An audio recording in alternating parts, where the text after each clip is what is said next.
Same ടൈമിൽ PC ജുവലേഴ്സിൽ 37 ആണ്. അതേസമയം നമ്മൾ ഇന്ത്യ ഷെൽട്ടർ ഹൗസിംഗ് ഫിനാൻസ് എടുത്താൽ, അതായത് അഫോർഡബിൾ ഹൗസിംഗ് ഫിനാൻസിൽ വരുന്ന കമ്പനിയായിട്ടുള്ള ഇന്ത്യ ഷെൽട്ടർ എടുത്താൽ അവർക്ക് 32-35% ആണ് അവരുടെ ഗ്രോത്ത് എന്ന് പറയുന്നത്.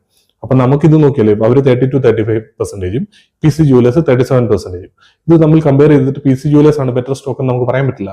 കാരണം ഇന്ത്യ ഷെൽട്ടർ ആണ് ആ ഒരു സെക്ടറിൽ, അഫോർഡബിൾ ഹൗസിംഗ് ഫിനാൻസ് സെക്ടറിലെ ലീഡിംഗ് ആയിട്ടുള്ള കമ്പനിയാണ്, കൺസിസ്റ്റന്റ് ആയിട്ട് പെർഫോം ചെയ്തുകൊണ്ടിരിക്കുന്ന കമ്പനിയാണ്. അപ്പൊ അവരെക്കഴിഞ്ഞും ബെറ്റർ ആണ് PC ജുവലേഴ്സ് എന്ന് നമുക്ക് ചുമ്മാ വെറുതെ ഫിഗേഴ്സ് നോക്കിയിട്ട് പറയാൻ പറ്റില്ല. അത് നമുക്ക് 37-35 കഴിഞ്ഞ് മേളിലാണെന്ന് പറയാനേ പറ്റുള്ളൂ. അതല്ലാതെ ഈ PC ജുവലേഴ്സ് എന്ന് പറയുന്ന ബിസിനസ്സും അതേപോലെ തന്നെ ഈ ഇന്ത്യ ഷെൽട്ടർ എന്ന് പറയുന്ന ബിസിനസ്, ഇവർ രണ്ട് ബിസിനസ് ചെയ്യുന്ന കമ്പനികളാണ്. അപ്പൊ ഈ ബിസിനസ്സുകളിൽ എങ്ങനെയാണ് ഗ്രോത്ത് നോക്കുക, ഈ അഫോർഡബിൾ ഹൗസിംഗ് ഫിനാൻസിൽ എങ്ങനെയാണ് ബിസിനസ്സുകളുടെ ഗ്രോത്ത് എന്ന് നോക്കുക, അവിടെ ഏത് കമ്പനിയാണ് നന്നായിട്ട് പെർഫോം ചെയ്യുക, ആ സെക്ടറിന് ഗ്രോത്ത് ഉണ്ടെന്ന് നോക്കുക, ആ സെക്ടറിൽ ഏറ്റവും ലീഡ് ചെയ്തുകൊണ്ടിരിക്കുന്ന കമ്പനി ഏതാണെന്ന് നോക്കുക. അത് നോക്കുമ്പോൾ നമുക്ക് മനസ്സിലാവും ഇന്ത്യ ഷെൽട്ടർ കാണാൻ പറ്റും, അല്ലെങ്കിൽ ഹോം ഫസ്റ്റ് ഫിനാൻസ് നമുക്ക് കാണാനായിട്ട് പറ്റും, ആപ്റ്റിസ് കാണാൻ പറ്റും, ഇങ്ങനത്തെ കമ്പനികൾ നമുക്ക് അവിടെ കാണാനായിട്ട് പറ്റും.